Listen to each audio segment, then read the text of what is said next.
Oh Stop my it. God. Oh my goodness, dude. Go be on your vacation. Don't be Why on here. What? Go be is on vacation. you having that much fun on your vacation? I just got back with a bunch of boomers drinking in a square, and I had 2 seconds, and I just want to say hi, and I've never missed a show, and I'm sad, but I can't wait for next week. All right, bud. Well, I hope you enjoy the rest of your trip. Movie guys, hit play, let it run. Eric Jordan, 2 takes, one fun, new flick, old flick, same mic, same vibe. If it's on that screen, they gon' go deep dive. Movie guys, say the word, we ride. From the big release to the late night guy, you cue it up, they keep it love. Movie guys, movie guys. Hello, everybody. Welcome to Movie Guys Podcast. It's just me and Chad tonight. Jordan is away on vacation, and tonight we're going to be talking about Good Luck, Have Fun, Don't Die, a movie by Gore Verbinski, a classic director who's done many works like Pirates of the Caribbean and my favorite, Mouse Hunt. But this is a new project for him, a sci-fi movie starring Sam Rockwell. I'm excited to talk about that. Chad, have you any expectations going into this movie? Well, as usual for me, I have absolutely no expectations because I've not seen any trailers for this. I didn't even hear of it when it came out, so everything's fresh. No preconceived notions or anything, but I'm excited to get into it. Yeah, this kind of, I don't know what's going on and how movies are released anymore, because it does seem like I didn't hear about this movie at all, and then suddenly it just released, and I didn't get much marketing, much PR from it. It was just kind of brought up in, I guess, my algorithm one day. So yeah, it has Sam Rockwell. I enjoy Sam Rockwell. I guess it was filmed in 2025, and it kind of just made its usual rounds, and it got picked up. I don't know if this was a direct to stream or if it was in a theater at all, but I'm not going to look it up. I went into it completely cold and just thought, okay, why not? It was either this or Avatar, and I'm not watching Avatar, dude. Yeah, no, I'm good there. Release date: Fantastic Fest, September 24th, 2025, and then in the US on February 13th, 2026. Would you like to take a stab at budget and box office numbers? Okay, so it's box office. So it was a film or in the theater release. Mm-hmm. Okay. And I'll give you a spoiler. Don't think too hard about it. Let's see. It seemed pretty low budget. I don't think I recognized any big production company name on it, at least that I can remember. So I don't know. Let's go 30 million, and it made 30 million back. So the budget was 20 million with a box office Oh, okay. of 9.3 million. Oh no, is that domestic or Whoops. worldwide? It does not say. Box office. Ooh, well, yowza. Yeah, that's pretty rough. Well, yeah, kind of hard to, I guess, keep up in today's world of streaming, which is kind of ironic given what this movie is about. So it starts off running. It starts off in Norm's Diner at LA at 10:10 p.m. and everyone's just enjoying their evening, I guess, supper, dinner, whatever you want to call it, dessert, just chilling.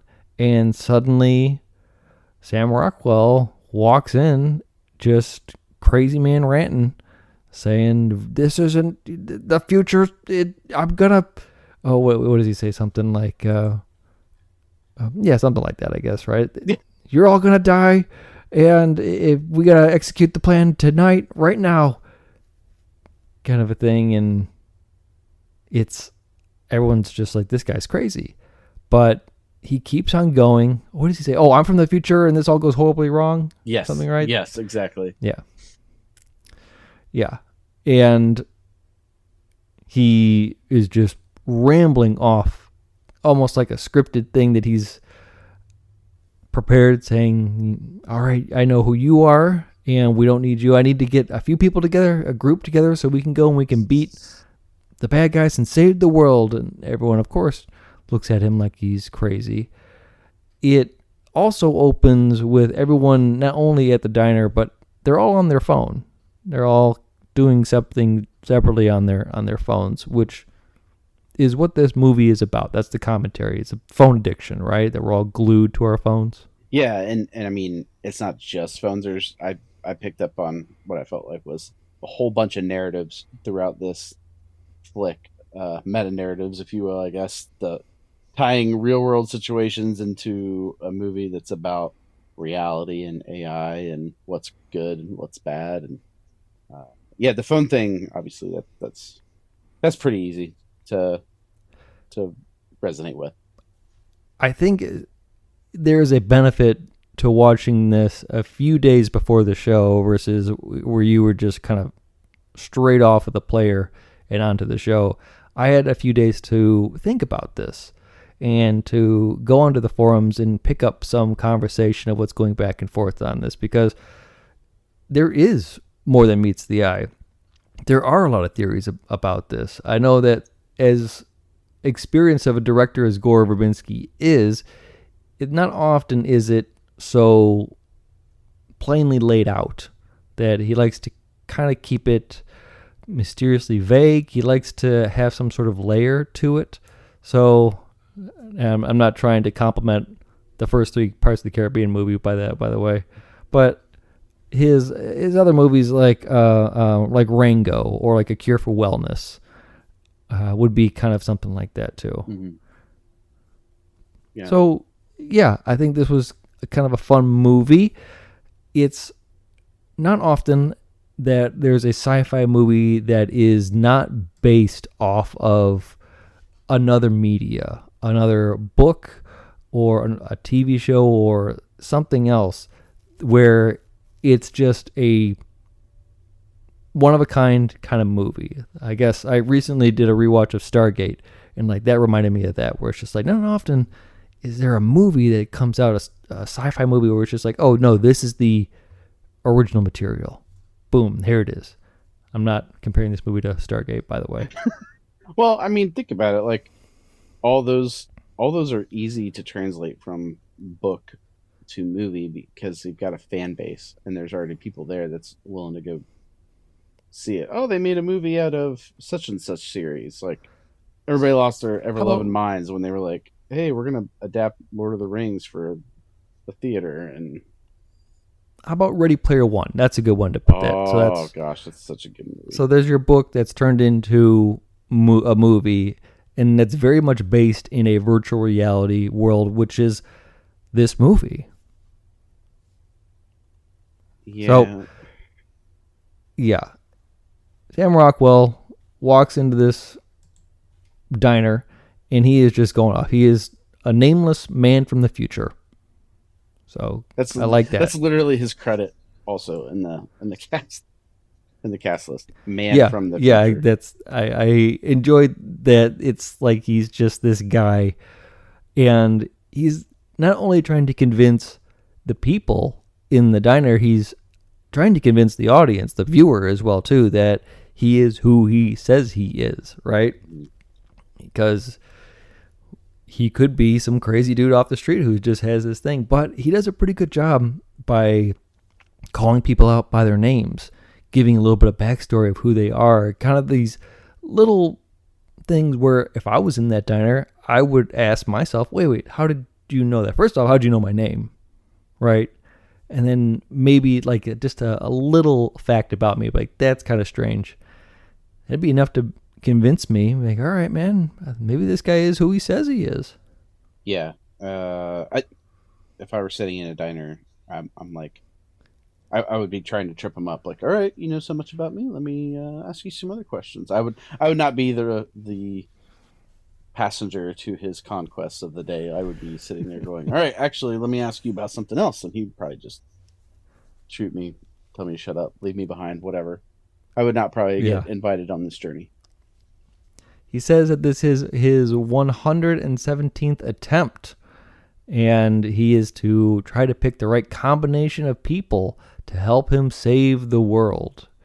And okay, interesting enough. I'm on board. Let's see where this goes. He starts calling out some people by name.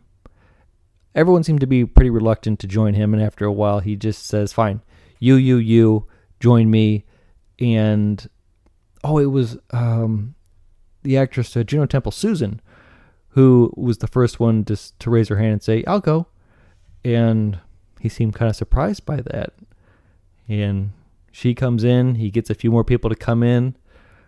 There is the other girl, Ingrid is her name, right, on the dress? Yep, the princess dress. Who initially wants to go. He shoots her down, but then, as a turn of fate, and we've all been there, a bottle of Cholula spins in her direction, telling him that it is time for her to go. And, we've all been guided by a bottle of Cholula before, so this is no different. Yeah, right, wrong, or indifferent, it's always that bottle of Cholula. It's always the same bottle of Cholula. On the right path.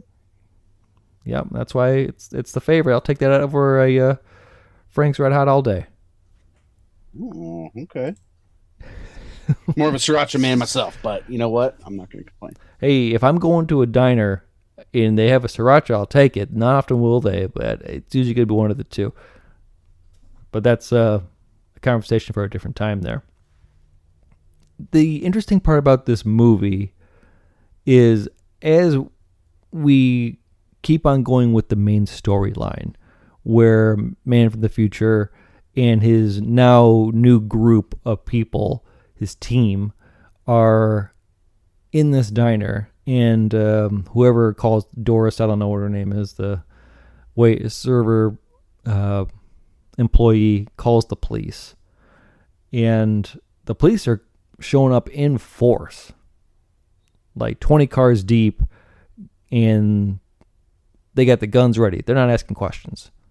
They're ready to get involved. Yeah, they're ready to take care of business. Yeah, it's like, wow, this escalated pretty quick. And he starts moving. Sam Rockwell's just like, okay, we got to go in the back. We got to start doing this. Gives them the options of like, no, there's only a few ways out. There's only 3 options, and we get to pick one of them. What's interesting about this movie, where I got a lot of vibes from Weapons, that movie, is that there's the main storyline, but then intermittently in this main storyline, it'll stop. It'll cut to some of the other stories of the people now involved. Mm-hmm. Yeah. So separately, we get all these a flashback. Yeah, and I appreciate how it's chopped up through the whole flick. It's not just we're going to pause the progress to show you what everybody else has been up to up until this point. No, they sprinkle it in kind of healthily. That way it's not, they don't give it all to you at once. Yeah, and it does show a bit of its dark comedy in this. So we get to meet Mark and Janet, played by Michael Pena and Zazie Beetz. So both actors in their own right. I'm a fan of Zazie, who plays V in Atlanta, the TV series. But I think people might know her from Deadpool 2. Yep, she plays, was it Domino? Yep. Yeah. And Michael Pena has been in many other things. Hey, actually, these are both Marvel people. I guess at this point, who hasn't been in a Marvel movie, right? Ant-Man. Yeah. Yeah, I guess everyone's been... Sam Rockwell's been in Marvel. Oh my gosh. We skipped 10 first. Okay. Yeah, geez. Okay, yeah. I think we need to make that a new category of just like, okay, which actor in the movies we review have not been in Marvel at this point? That's separate. There's a challenge right there. Try to find a movie without someone who's been... Like best movie of the year with no Marvel actors in it. Exactly. Oh, that might be too much Slim work. Pickens. we get to meet Mark and Janet, who are teachers. Janet, they're in a relationship. I guess a kind of a relationship. It seems like one of them's in a relationship, the other one's just kind of over it. Yeah, Or they're on the rocks. they're on to something. Like they go back and forth a little bit. There's some ribbing there. He's obviously a substitute. Comes into the school as a sub because they're the teacher's on quote unquote sabbatical, and that becomes a running joke throughout the movie. Like all these people are randomly gone because they're on sabbatical. Which I don't know about you. Yeah, I don't that's know how fun. many sabbaticals you get at your job. I get all of 0 sabbaticals. I didn't even know that was an option. Yeah. Yeah. Yeah. I like where this. I guess the ridiculousness has already shown itself with Sam Rockwell coming in his outfit with his apparatus. Oh, that's what it is. He's threatening that he's has a bomb strapped to him, and that's why people have become so, I guess, quick to follow his order because they don't want to get blown up. Anyway, Mark and Janet. Mark is very intimidated by the students, but he goes into his classroom and finds that, well, it's kind of easy because all the kids are just on their phones. And he wanted to try to teach, a failed endeavor, because everyone's just like, nah, it's actually clever because as he's trying to teach and tell them about like a book, yeah, the kids interact like, oh, is that a movie? Right. I don't know. Oh, I looked it up. Yeah, it's an old movie. It's an old movie from like old. from like the 90s. Just like, oh man. Just triggering all of the millennials and everyone older. Yeah, exactly. Yeah, and we get our kind of first, I guess, glimpse of, I guess, to come, where one of the students was really advertising Pepsi. And it seems kind of like a mindless thing. But the interaction with Mark when he goes into the teacher's lounge is really where the comedy strikes, because the teachers are just over it, and they're just like, yeah, this is. Oh, what did one of the teachers say? Oh, there's no rules in war, Mark. Yeah, they've all kind of given up at this point. They're just trying to get through the day. Yeah, are we allowed to? Oh, it was rules. Yeah, there's no rules in war, Mark. Are they allowed to have phones in class? Isn't that against the rules? Yeah. There's no rules in war. I imagine this is probably what teachers have to go through today. It really does not seem too far off from the truth. And what's even more not too far off is the doom scrolling that these kids are doing. Like everything that I have seen on the phone of all the kids in this movie seems like some gobbledygook, some brain rot crap that you would see, like just nonsense, just AI nonsense of nothing makes sense, of just, I don't know, a giraffe playing goalie or something. It doesn't make any sort of like cohesive. Yeah, I'm not on TikTok. I'm not on all that stuff, but that's what I would imagine. That's maybe my old man take right now. No, I'm with you. I'm not on the talk either. I mean, I see some reels that on Facebook or Instagram that are very clearly AI, and I usually try to use the filters or the like, dislikes, whatever, or block, just to try to purge it from my algorithm. I doubt it'll ever truly be blocked, but here's to hope. Yeah. And I'm not trying to brag, but I have deleted pretty much everything.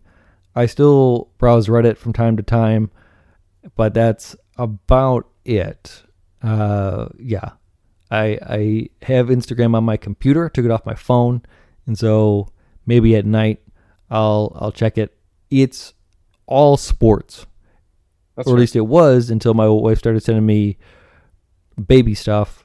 And so now I get like parent algorithms up. But it's scary to me that how quick that algorithm picks up and just takes off with however, just one click, one view. You click on one thing and it just takes over. I click on one thing, Detroit Lions, and now I'm just everything football Detroit Lions. Like, well, geez, all right, that was effortless. I mean, you're not surprised though, right? It could be scary. It's like scary, but you're not surprised. No, not anymore. And that's, I think, what's alarming is that, should I be surprised? Am I so desensitized? But that's, I think, another comment that this movie's trying to make. Yeah, you're just sucked in and you're a shell of yourself. Like talk about what one thing that I used to do, not so much anymore, but like if I had free time and I had to be out and about anyway, I'd go like get coffee and sit at the mall like an old guy. But like people watching, not necessarily intentionally, but you just realize you're just like idly standing by. Usually there's a reason, but uh now between now and like 20 some years ago, like phones and everything that come with it are interfering with in-person interactions, and it's nowhere more evident than a place like a mall. Yeah. and, Yeah, you can and definitely see the difference there. and I mean that's why I feel like this whole movie is going narrative to narrative for some things. Like they're trying to thread a lot of things together, but uh, that's what I think of, just all these young kids getting sucked in and they can't get Yeah. out. Yeah. So that's where I thought this movie was going.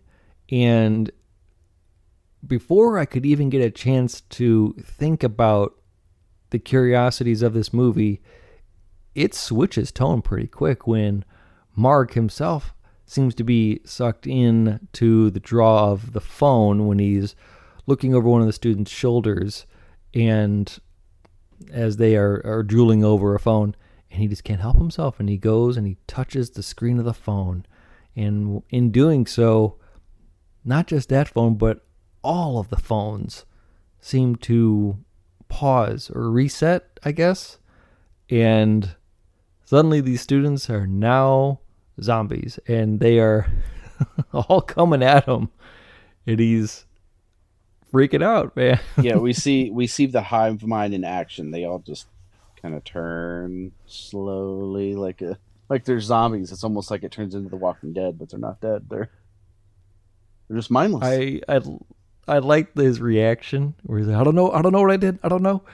And having him go to the teacher's lounge or getting Jen, he's like, I don't know. I think I touched the phone. Like, what? Why did you do that? You know, don't. And yeah. Oh, we get a Chekhov's gun moment here earlier where one of the other teachers makes a jammer, a kind of this little phone electronic jammer gun where if you shoot it in the direction, I don't know, like an EMP, and just disables all the phones. And we get a glimpse of that in this flashback, but it comes back later on in Act 3. Oh yeah, Chekhov's gun. I googled it real quick, and I'm like, oh yeah, totally. I totally know what that is. It makes total sense. Classic kind of. Yeah. Yeah. It's a literal gun too. Yeah. So yeah, after that, we get a bit more of the main story, right? Because they're running. I forgot how their story ends. They just escape, right? They just run away. Right. They got away. Yeah, they just get in a car and just kind of get out. Then we get to the main story for a little bit of them running and the interaction of like where Sam Rockwell says we can't go out to the front. We go to the front, they they shoot us all and we die. He says there's two other exits, right? There's the side door and what do you say, back door or something like that. And he's like, side door showed some promise, and that's where we get our first death. The scout guy, whatever his name is, doesn't matter. Is that Bob? Is that Bob? Bob has a gun. Yeah. Of course, Bob has a gun. Come on. Yeah, and he kind of hypes him up a little bit. He goes out to the side, and Bob doesn't make it. Rip. So, Rip Bob. Yeah, they're kind of getting breached a little bit, but then Susan out of nowhere says, "Hey, there's a trap door in the office. We should go in there. And there's a tunnel that leads outside. Sam Rockwell goes, how did you know that? And there's no way. I've been doing this 117 times. Well, you can't think about it. You got to do it. And they just, sure enough, Susan's right. Go into the office. There's a trap door underneath a carpet of the floor. They go in and they're able to get to the next stage. And that's when, who are you? How did you know that? And then we get Susan's story. This is where I think I started to really feel how silly this movie was going to get. Susan is, in her flashback, right into a tragic event where her son Darren is killed in a school shooting. And it's a lot, right? She goes to the front of the high school. She sees her son getting wheeled out on the gurney, on the stretcher, and she's obviously in pieces. She has to stay to fill out a police report, and that's when we meet the other moms who seem very chill about what's going on. And not just because it happened, but because, in their words, it has happened again. Yeah. Wow. To me, this is some social commentary on just the condition of guns in schools in America, and not to get super political about it, but maybe some of the silliness in the things that we say and the things that we do as a society and culture, and in media after one of these events. They were asking, what are those three moms? There's three moms that come up to her after she's waiting to talk to somebody. They're then you can go to the market, or then you can, traffic, oh God. They're just saying these lines that you would hear, these empty condolences, these empty words, and it's oh yeah, that's totally what our world is like. Yeah, that they're more worried about the traffic than they are the tragedy. All right, you got to go home now because you want to beat the traffic. Yeah, I got to beat the traffic. Oh, all right, and then you can go to the store. But do it, the next day because then you'll beat the traffic. Oh, yeah, got to beat the traffic. It's just really, this is... Yeah, we're so numb to all of these common things that the more worrisome thing is the traffic. Anyway, they said that this is happening again. They give her a card to go to the store. She's kind of uncertain about it. Long story short, the store is a off-the-books place that will clone your kid. And unusually so. It's not 100% your kid. It's the brain's a tricky thing. But they can make him close to normal, look exactly the same, but he's got a few things. One, he has to do ads, which I hate that. I laughed at that, but it's just yeah, of course that would be a thing. Have a kid with ads. Have your cloned kid come back with ads. And yeah. My favorite part, I think, of that whole exchange is the guy who's just trying to guide her through the options. It's a character creation process in a video game. It's what traits do you want to have? What weaknesses do you want them to have? And here's this mother just still comprehending a loss and the possibility of bringing her son back. And the guy is looking at his watch or whatever, looking at the time on the tablet, looking around the room, come on, I got somewhere to be. Can you just pick your options here? Oh, okay. Yeah, it's just so normal for him and for everyone else, right? So yeah, she gets Darren back, and from the start, this guy is he's not my kid, and I already can tell that he's off, right? That it's not Susan's kid either. That he's just this kind of soulless clone, right? Yeah. A robot, a mindless zombie like all those other kids earlier in the movie. Yeah, and the interactions at home are a bit off. You can tell that he's just programmed. He's just saying the preloaded things. She goes to a support group with the other moms where obviously they are not hurting for money and they're having a big old party at support group with all the other people involved, where we come to find out that Susan, this is her first time, but people there, this is not their first time. She met one couple who had a kid who's been through 4 different shootings. So what, it happened 4 times? Well, the first one was ours, but then, then our clone got shot once, and then twice, and then 3 times. And they just made a big dumb joke about it in their misery. Like, well, yeah, we made her like ridiculously tall and just totally not. Oh, mom, that got dark. Mom, are we Muslim? Haha, we're not, but you are. Oh, okay. We just decided to have fun with it, because that's what it's all about. Well, having fun. And the mom looks like she's about ready to have a nervous breakdown, by the way. Yeah, I think I enjoyed that part because you could tell that they were masking a lot of the hurt, and they're just like, yeah, why the heck not? This world is so far gone, and this is our horrible reality that we live in. I might as well try to do something. And it's like, geez, this is... They're the warning. Try to find some meaning. They're the warning to parents out there who are under the gun, not like no pun intended, just like under pressure on a daily basis, trying to do their best. And these 2 are the representation of the 2 parents who have given up. So if you're a parent, you're out there listening to the show, don't give up. We believe in you. The movie guys believe in you. Parenting is hard. Coming from 3 different dads on this show at any given moment, parenting's hard. It's not meant to be easy. You can do it. Yeah. Don't let the phone do the parenting for you. Yeah, there you go. Yeah, easier said than done, I guess. That's right. But as she is on her way out, obviously more traumatized now than going in, she's met with another person, and he gives her this electronic device with an earpiece, and he says, I understand this is all very shocking to you, and a lot of it's going in, but don't listen to the clone.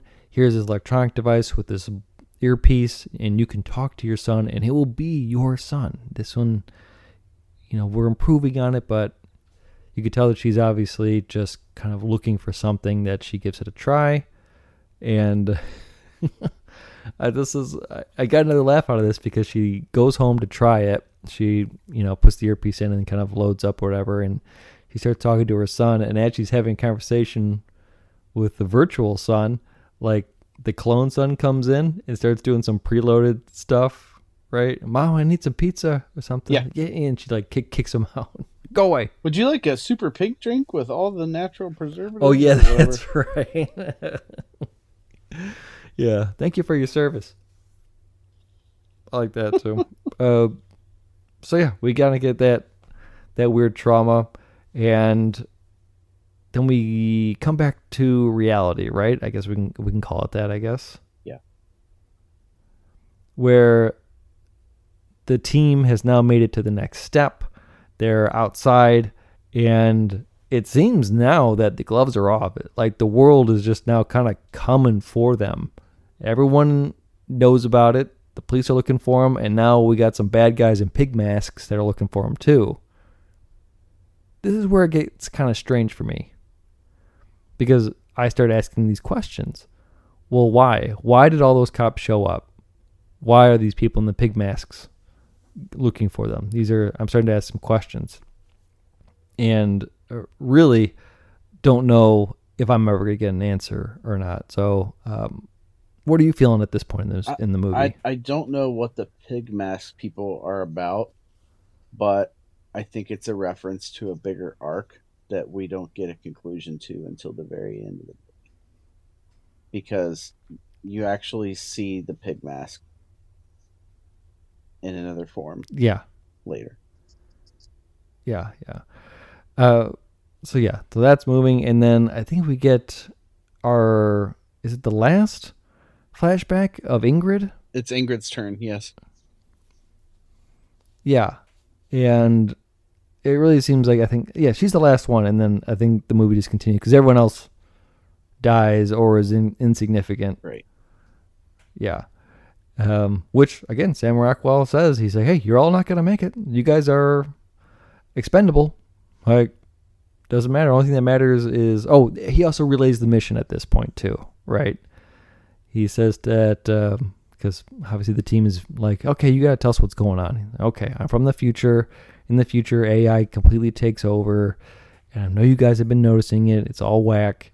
But my job is to come here from the future, to come back in time. And other people, engineers, have written this code. And he gives out a USB stick. And he's like, we have to find this 9-year-old boy in this house. And he has a hand-drawn map that's going to be like however many blocks over. We have to go there. We have to find the kid. And then I got to take this USB, upload it into the machine that he's inventing, which will give some rules to the AI that he's inventing. And I don't know, that's circa, some Asimov type of robot law that he's trying to do. But whatever, that's what the plan is. We get Ingrid. Ingrid is an interesting person because she is allergic to electronic devices and Wi-Fi. Which And that's find out that kind of she's- great. Yeah, it's very unique. We find out that she's in a dress because her job is a party princess, right? Yeah. So yeah, why don't you tell me a little bit about the story? What do you think of Ingrid? So, I mean, I like this story of Ingrid. We get this woman who she meets her man, they fall in love. Unfortunately, one thing leads to another, and he ends up with a virtual reality headset. Turns out he falls in love with the headset and the reality that it gives him, which obviously is a big conflict for her. There's as they're telling their story, they're intermingling little bits of pieces of her going to other parties and what her experience has been there, which not all positive, especially as she sees girls on devices at these princess parties. But as they progress, we see her boyfriend. I don't even remember his name at this point. But he welcomes her back after the night before. They have this kind of falling out. He is like aggressively eating at the kitchen counter. She's like, "Come to bed. What are you doing?" And he's like, I was starving." She's like, You've been spending all this time playing this video game," and he gets upset. Like, it's not just a video game. It's just another reality. One thing leads to another. She goes to bed. The next day, she comes home and he's being nice to her and got flowers and made dinner, and she's like, "Okay, well, maybe he's okay." Nope. Turns out he has found this company that will, I guess, permanently make you a part of virtual reality. He said, "I don't care about my possessions. You can do whatever you want with them. I love you so much," and leaves. She's trying to keep him there, and he's already sold on this permanent virtual reality venture. And when he pulled out the flyer, it kind of looked like some of those suicide pod things that I've seen in the news or seen online before. Yeah, it's wild, right? Yeah, it's just this like big tube or big ball with a glass top, and it's like, okay, that's something. So I feel like it's not gonna. Yeah, she hope this doesn't predict the future. Yeah, no kidding. She smashes after he leaves. She smashes the virtual reality headset and sets it on fire out in the alleyway and takes off on the bike. And it kind of leads you to think that she just went to the diner after that, and that's how she ended up at the diner. Did you get that? Yeah. I think given that it's wet, it's raining, she's just kind of miserable. The dress is ruined, and that's where we see her, or where we were introduced to her, kind of in that state. Yeah. From there, it's a race. You get Ingrid's story. We come back to reality. The only other flashback that we get is of Sam Rockwell as a kid and his backstory with his mom, where he's the kid in the future, and it is a kind of like a Matrix type of thing where the machines have taken over, and he and his mom live in a bunker off the grid, away from technology, and everyone just kind of reliant on this AI thing, but not them. And this is where it was pretty obvious to me that, spoiler, we get pretty good tell that Ingrid is his mom. And I don't think I'm spoiling that because it was a pretty good, because when they did Ingrid's backstory, she asked her boyfriend, "Hey, come watch the sunrise with me." And I didn't. Sam make that Rockwell, connection. Sam Rockwell instantly was talking about how his mom would describe the sunrises to him, and so he would draw sunrises. And it's like, oh man, that's I'm such a sucker. Ingrid's the mom. I should have picked up on Yeah. that. Oh, it's a good one. Oh well. That's a good one. Anyway, she gets blown up because he, while she was sleeping, exits the bunker, finds a VR thing. Robots find him.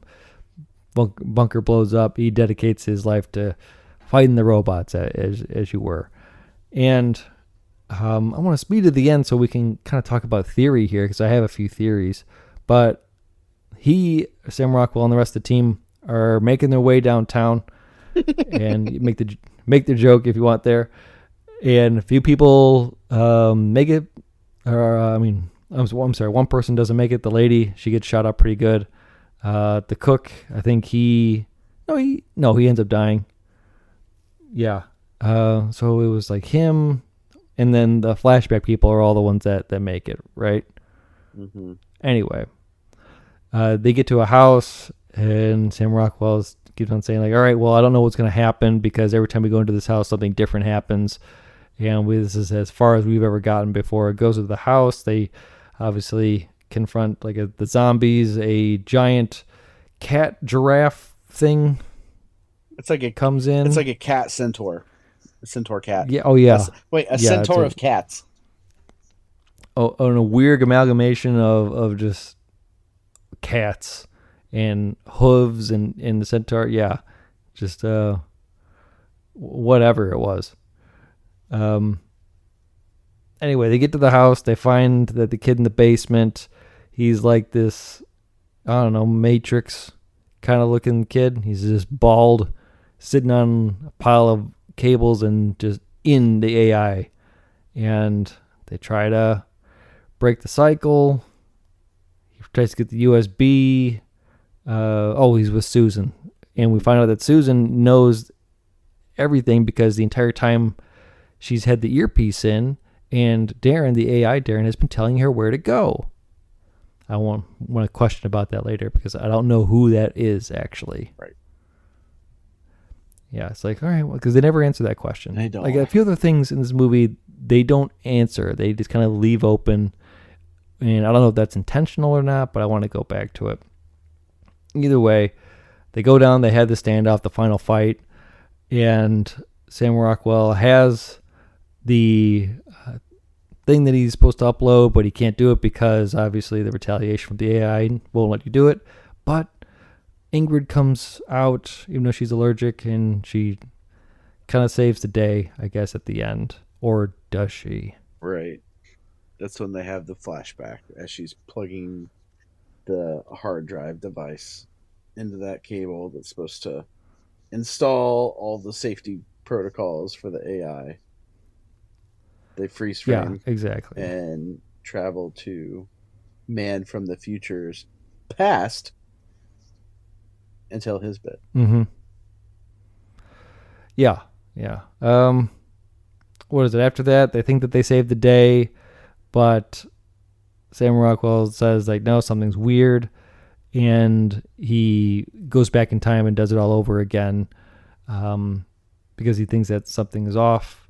And yeah, that he didn't do it in time, that AI just gave them a fake happy ending to make them seem like they had completed it. So he restarted it and went back to the diner. So the movie starts the way that it ends, the way that it starts, with him going back into the diner. But this time, he wants to do something different. He goes right to Ingrid, and he has a rat with him. And his plan is to give everyone the disease that Ingrid has, and making them allergic to technology and Wi-Fi. And Wi-Fi, yeah. They allude in the entire movie, because there are times where there are rats, and they keep on saying, "Oh yeah, rats, they spread disease, And so I think that's what they're trying to hint at, is that he's gonna, I don't know, use the rats to try to give everyone the Ingrid disease. So yeah, that's what it is. Anyway, that's the movie in a nutshell. I wanted to ask you a few questions before we get into popcorn ratings, just because about a theory. Hit me. Do you think that, given that ending, that any of this is real, or that all of this could just be its own simulation for Sam Rockwell? Didn't mean to go too deep with you there too, but that is a theory, that this whole thing is just AI, is that Sam Rockwell, whatever his character's name is, at one point, this is his fantasy that he likes to live over and over and over again. At the end, he gets the ending that he wants, whether it be realistic or not. Excuse me, where, his mother lives, his mother's proud of him. He's the hero at the end of the day, and mission accomplished. Yeah, I could totally see that. I mean, the real story, like in the real world, is he tries to avoid AI his whole life, and then that drone or whatever blows up the bunker, kills his mom, and he goes on his quest. Well, it doesn't really tell you what happens between then and the time that he gets to the bunker, really.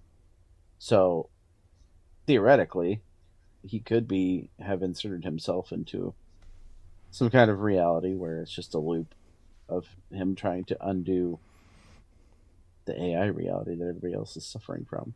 So that totally could be true. Yeah, one of those things where even though you try to avoid it, it is inevitable that AI will and is a part of our lives in one way or another.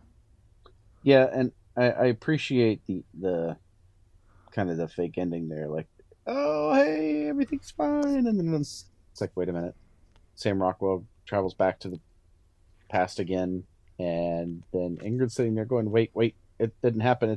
You see her spiral, and everybody else has bought the story that it's over, hook, line, and sinker. Yeah, they start to take her away, and then we hear the narration, and we're like, oh yeah, the bad guys won on this one, kids. Pack it up. I like that. I like that it wasn't like a fuzzy ending. Yeah, it's very open ending, which I think that's intentional. And to support the theory of this being a simulation, besides all the wacky antics that happen towards the end, but something like, where else would a giant cat beast be in our reality if you weren't already in a simulation? Right. Yeah. Unless, they're around here and I don't know about it. And that's a new fear that's unlocked for me that I should be telling my kids, like, hey, watch out for the 50-foot tall giant cat beast that will eat you. All that. And when it does, it will shoot out confetti. Remember the algae bloom, the blue-green algae problems for like the Maumee and Lake Erie a couple years back? Yeah, that turned into some centaur cats or whatever. Yeah, it gets a bit ridiculous. The other question I have was, like, who was talking in Susan's ear the entire time, giving her answers? Because if it's the AI that they're supposed to be fighting, then why is the AI that they're supposed to be fighting giving them the path to go on? Like, I'm kind of uncertain about that. Is that a false sense of security? I'm not too sure. Like trusting this voice that you have in your ear, this thing that you think is the voice of your dead son. Well, and this is, I think, where some of the messages get a little bit lost. But I don't know how else to cut it in the movie that's already going over 2 hours, where you have a grieving parent who is just willingly listening to the voice of her dead son and believing every bit of it, even though everything that's been happening around her is so messed up to where you should just, I like say no, deny everything. It's obviously might be easier for me to say, but we've seen this movie or like The Sixth Day with Arnold Schwarzenegger, where it's just like, no, if I had the option, I am not gonna go clone my kid because that's not my kid. Well, I would, yeah, you I would s- love to have them back. I guess you know what? I'm not a grieving parent. I can't. I was gonna say you'd be surprised. I think what grieving parents will do. I never want to be in that position, but I mean, what would you not give to? Like I think it was interesting too that when she was in the process of the character creation screen, what I called it, and they said how much is it, and oh well, it's really expensive, but because your kid was killed during a school shooting at a public school, the government is going to subsidize quite a bit of it. Like, okay. Which okay made me think because every one of those kids arguably is a clone. Mm-hmm. Do you think the government is funding school shootings then? Because we get to hear that it's happened multiple times, and even in the store, the guy asks like, "Oh, and which school? Which school shooting was it? Right, Which high school?" exactly. Yeah, is It's it? like, I don't know that it's so much that the government is, sponsoring it. That just that sure, they're trying to. That's what their solution is just to give you money. That's the solution. There's no other yeah, solution that exists for that problem. It's yeah, wild.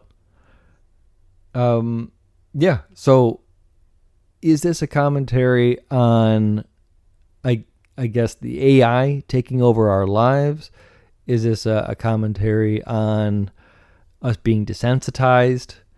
Like it seems to be not telling you one warning of a message as much as it's trying to do all of this at once.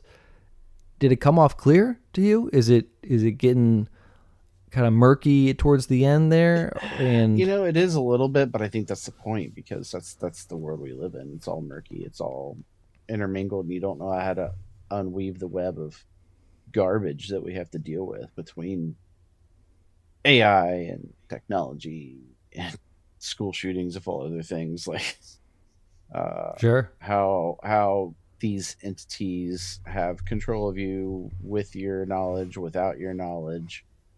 Um, you're trying to change your future, and as it turns out, you can't. It's already been determined for you. Uh, no matter how many times you try it. do you like the ending of this movie? Do you want more closure out of it? Are you happy with the open endedness of it? Yeah, I'm happy with how it's disjointed and it's not a pretty neat bow. I think I would have hated it actually if it would have ended nicely. Um, I think that's going to you mentioned Ready Player One earlier, and I know it's got source material, right? I've never read the book, and I know it's got source material that it's got to think Mm-hmm. of. But I kind of had wished that in Ready Player One, it wouldn't have ended so nice and neat and in a bow as well. You know what I mean? Like you're Sure. talking about all these similar topics, and you just it's not that easy. So like good on these guys, good on Ogor for not tying it up nicely. I doubt there's going to be a sequel or any other product after this, but um, I mean, who knows? No, Just stranger things definitely have not. happened, I guess. Yeah, yeah. Um, this is from the writer Matthew Robinson. I think has he done other movies? Oh yeah, he's definitely done other movies. He's done Monster Trucks. Of course, we all know that one. Dora and the Lost City of Gold. Oh, The Invention of Lying. There we go. There's one that I recognized. The one with Ricky Gervais. So okay, that's a bit of a dark comedy, and it's too just kind of a social comedy if you want to call it that. Mm-hmm. So it's got some glimpses of it in there too. If there's anything that you would add or remove from this movie, what would it be? Or are you fine the way it is? I don't know how you shorten it. I felt I felt like it was a little long in the tooth, but I don't know if you can shorten it because I think there's a lot of the elements that it covered were necessary. Yeah, 2 hour 14 runtime. Yeah, it's just a touch. I was towards the end. I was not just because we were starting the show, but because I was like, oh, it's not over yet. Oh, okay. Um, I can't put my finger on it. I don't know what I would change. What about you? Is there something that you're thinking of that you would want to see different? I think they could have maybe cut the flashbacks a little more like down. I think they could have cut that out and left more of that to be revealed in their journey rather than it just being a solid flashback. Mm. I don't see there being much of a point for Mark and Janet's flashback. I saw that there was a lot of reason why you would have Susan's flashback and, of course, Ingrid's flashback as well, too, just to kind of give her the reason why she was allergic to electronics and Wi-Fi. But I think because there were, technically 4 flashbacks, right? You had Mark and Janet, you had, the other people, and then Sam Rockwell. I feel like that takes you out of the moment sometimes. And I almost like finding out as we're going on the main storyline rather than having to do these flashbacks and have them just tell me so straightforward, like, no, this is what it is and this is how it's going to be relevant later to the story. Okay, thank you. I appreciate that's what you're trying to do, but I think I would have been more immersed if it was more of a linear story path than it being broken up. And I think because it was broken up, it also ate a lot of the time in the movie. Mm-hmm. I don't know if I would cut that, or maybe the ending fight sequence, if I would cut that a little bit shorter, maybe in half. I don't know if that was all needed, but those are just some suggestions. I don't I don't think it needs to be longer. I don't think there's any more story that needs to be told. I was left wanting movie. more, said no one ever when they watched this movie. Yeah, it got decent reviews. I know there's a lot of people who have complaints about the movie, and I think that their arguments are not, I guess, too different than what I was offering as far as taking out of the movie, but teach their own, right? So with that being said, what is your popcorn rating for Good Luck, Have Fun, Don't Die? After I came out of it, I hem and hawed between a medium and a large, and I'm going to go with a medium. I really liked, I've said this throughout the show, I really liked the stories within the story, right? There's a lot of room for intermingledness and alternative interpretations to what you're seeing on the screen, and I have an appreciation for that and for storytelling and that type of storytelling. That being said, because I was watching the clock there, I wanted to probably be a little shorter. It left a few open-ended items that they were kind of pushing that were relevant, and then they just kind of disappear. Like, I don't know. I couldn't give it a large, so that's where I'm at. I'm at a medium. What about you, my man? Yeah, I'm gonna go with a medium as well too. I really think that you could keep kind of Susan's backstory, or maybe like just have Susan and Ingrid maybe tell their story in the lull of the main story, not doing a flashback, or maybe just have them telling the story and then kind of doing like a dream sequence kind of thing to give that and sum that up a little bit more. I don't think you needed Sam Rockwell's flashback at all. Like, you could have kept that secret a little bit more towards the end, and maybe the AI could have told it. I did enjoy this movie. I think the actors were great in this movie. I think it shows that they were having fun. I do appreciate that, because I can definitely sense that in some movies, a lot of actors sometimes don't have chemistry with each other. It felt like everyone here was just having a good time. And they just kind of knew what they were getting into, and they were just being silly. So I did enjoy that movie. I would recommend this movie to people. Oh, absolutely. I would too. Yeah. Yeah. I was hoping that the ending would give a bit more, be more of a conversation starter. Like, oh, was it a simulation? And maybe they were to kind of sprinkle a bit more on as to why that would be. I appreciate the commentary that they're trying to give with technology bad. Maybe you should take a break, kind of a thing. I could relate to that, but it didn't completely wow me at the end of the day. I enjoyed it. There are a few movies where I would say are great for certain situations. This movie I wouldn't watch at the cabin with the family, but this movie is a perfect like airplane movie. Oh yeah, good call. Yeah, I hope people hearing those comparisons can be like, yeah, okay, I get what you mean. Yeah. Would you watch it again? I wouldn't. Maybe if I got to read some more like internet theories or more commentary about, I don't, maybe it's not a hard no. Yeah. You know, it is something where I enjoyed the performances. I think as I'm watching the movie, I enjoyed the performances more than the story at some point. Like there was a part maybe around halfway of the movie where I'm just like, okay, I am enjoying watching the characters. In the story, I'm just kind of like, okay, I don't know where this is going, and I'm kind of losing interest pretty quick because I don't know where it's going. But everyone else is having fun, and I like that. So, yeah, good luck. Have fun. Don't die. Yeah, exactly. Yeah, so that's it. Medium bags from both me and Chad here. I'm glad we did this movie over Avatar. Oh my gosh, thank you. That's still that large bag for that decision right there. That's good.